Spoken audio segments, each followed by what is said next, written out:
महाकवरेज। विजय तिलक किसका होगा चौथे चरण में, ये आज तय हो जाएगा। ईवीएम में कैद हो जाएगी सभी 624 प्रत्याशियों की किस्मत।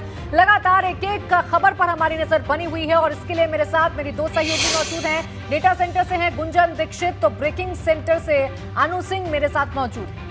बिल्कुल, और इस बीच एक बड़ी खबर का रुख कर लेते हैं। यूपी में चौथे चरण के लिए मतदान आज चल रहा है और इसके 7 घंटे पूरे हो चुके हैं।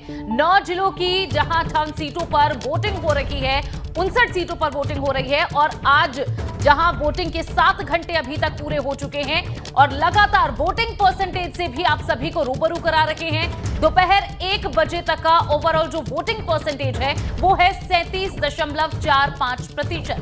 1 बजे तक पीलीभीत में सबसे ज्यादा 41.21% मतदान हुआ है, जबकि 1 बजे हरदोई जिले में सबसे कम 34.45% मतदान हुआ है।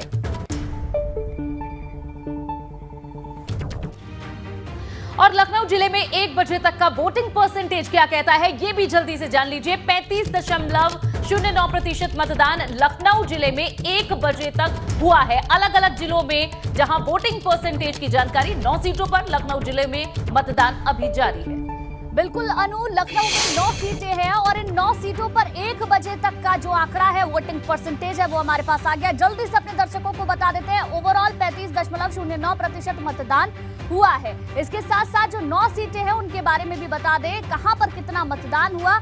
मोहनलालगंज की बात करें तो 35.9% मतदान यहां पर हुआ है। अगली जो सीट है बख्शिका तालाब की सीट, जहां पर 35.2% मतदान हुआ है।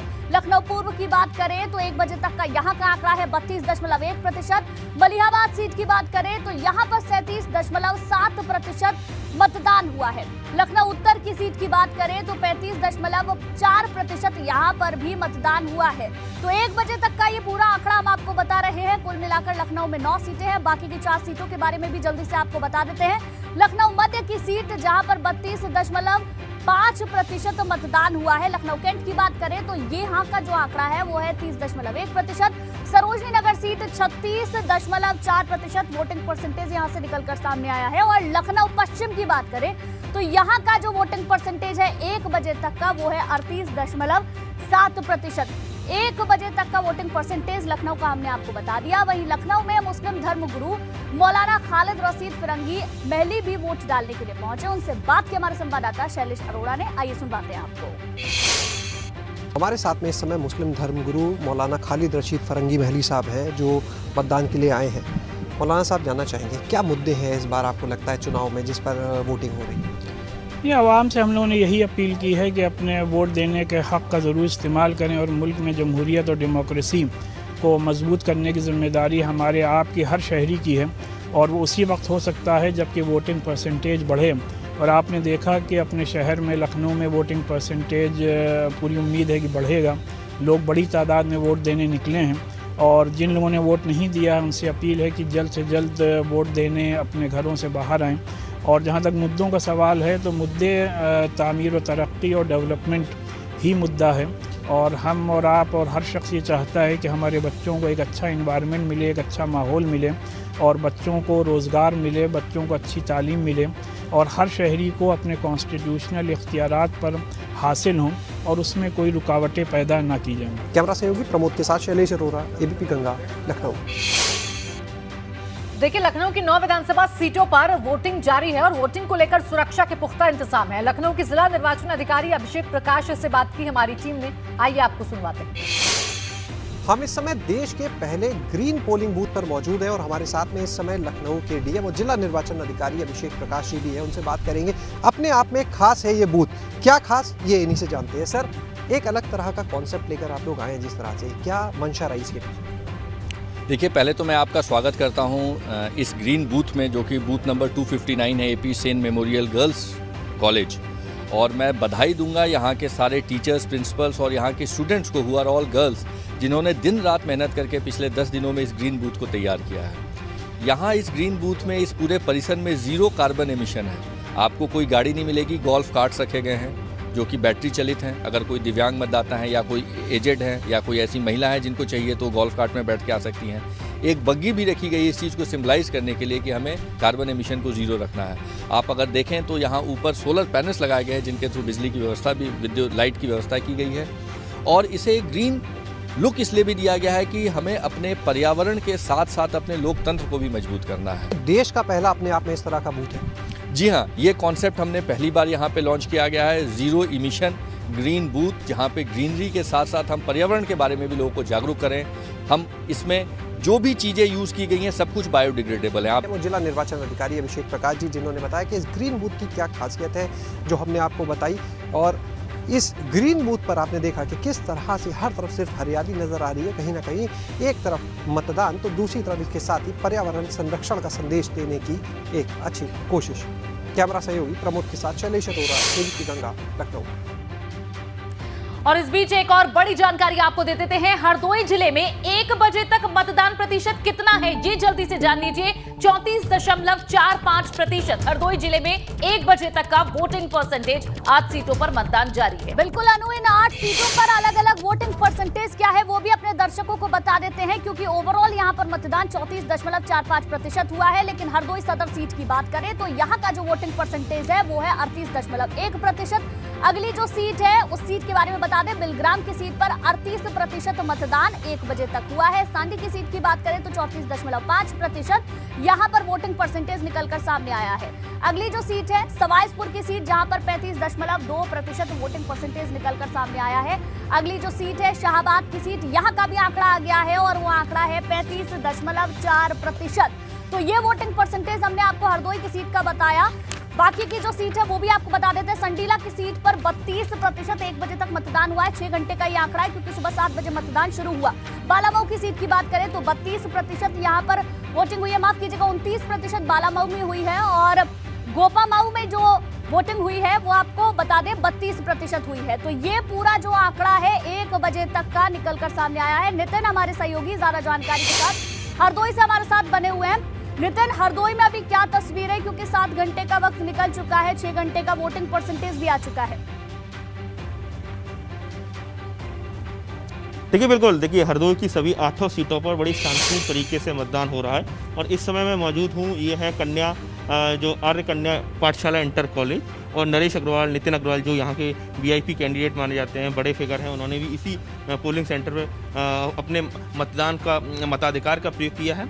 अब देखिए दोपहर का वक्त है, इसलिए जो कहा जाए जो लोग हैं वो कम पहुँच रहे हैं, लेकिन फिर भी लोग इक्का दुक्का लगातार लोग पहुँच रहे हैं और 35% तक मतदान यहाँ हो चुका है। तो कुल मिला के कहा जाए हरदोई में लगातार कहा जाए शांतिपूर्ण तरीके से मतदान चल रहा है। मैं एक युवा हमारे साथ है, आपसे जानना चाहूँगा आप किन मुद्दों को लेकर वोट कर रहे हैं, क्या जहन में क्या मुद्दे लेकर?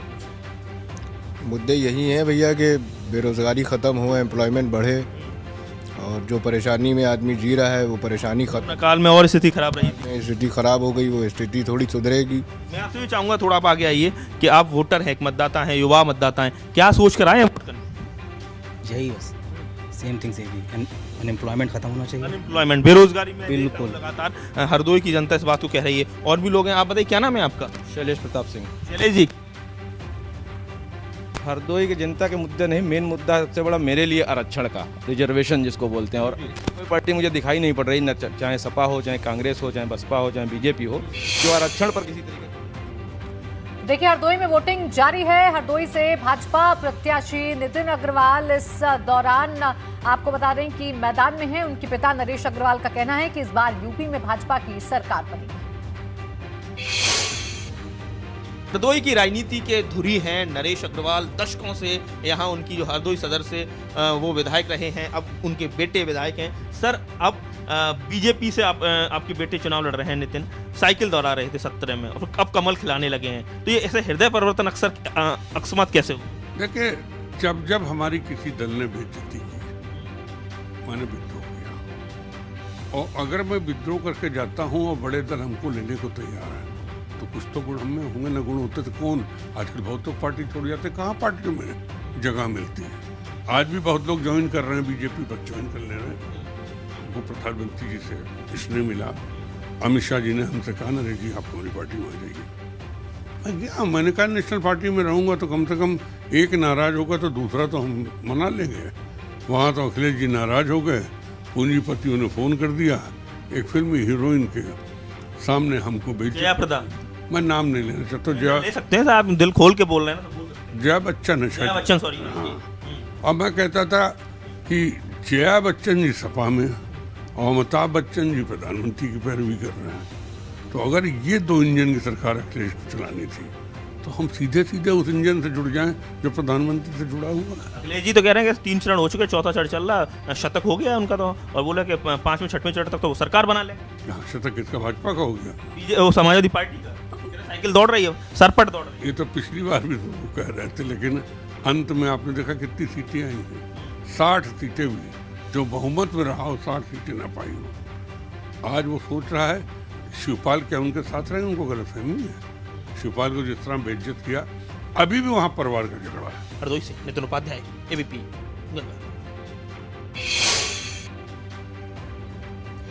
और इस बीच उन्नाव जिले में 1 बजे तक का वोटिंग परसेंटेज क्या है ये आपको बता देते हैं। ये है 35.01%। उन्नाव जिले 6 सीटों पर यहां वोटिंग चल रही है।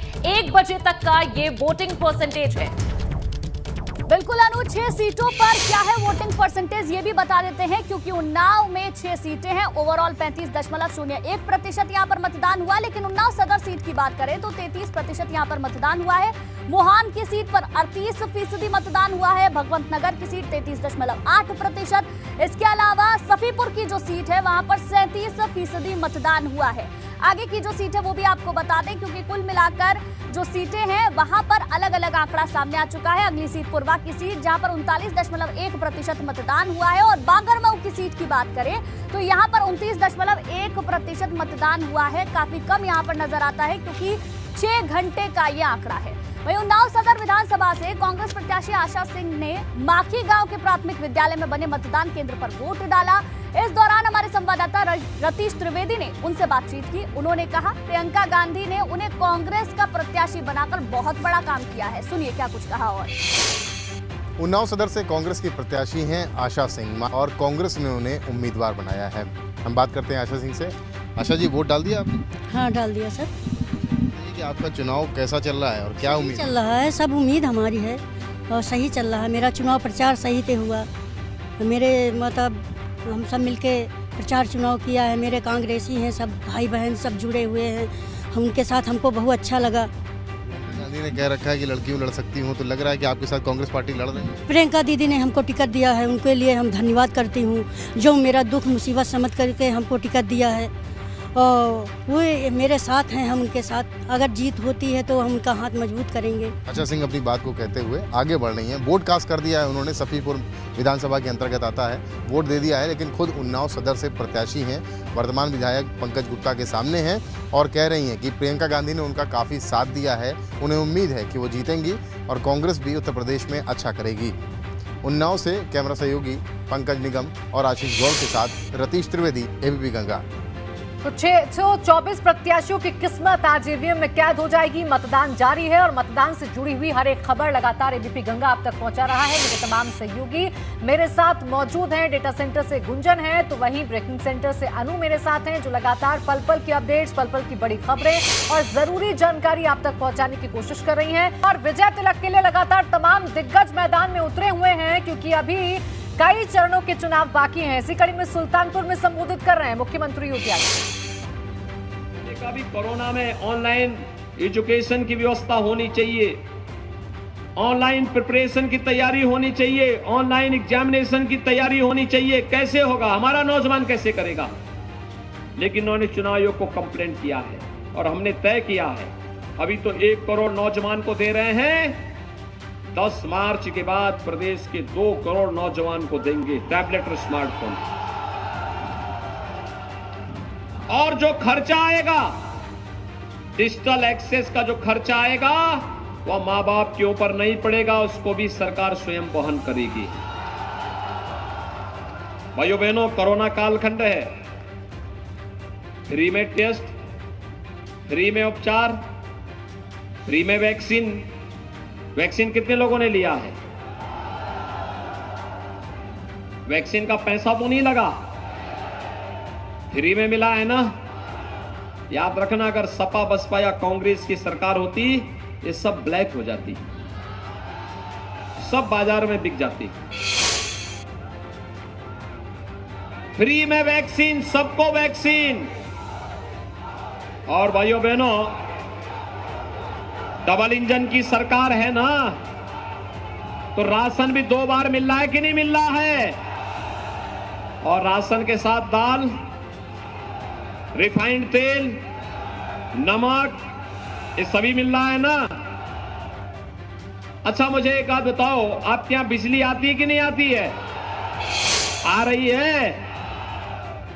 2017 के पहले भी आती थी क्या?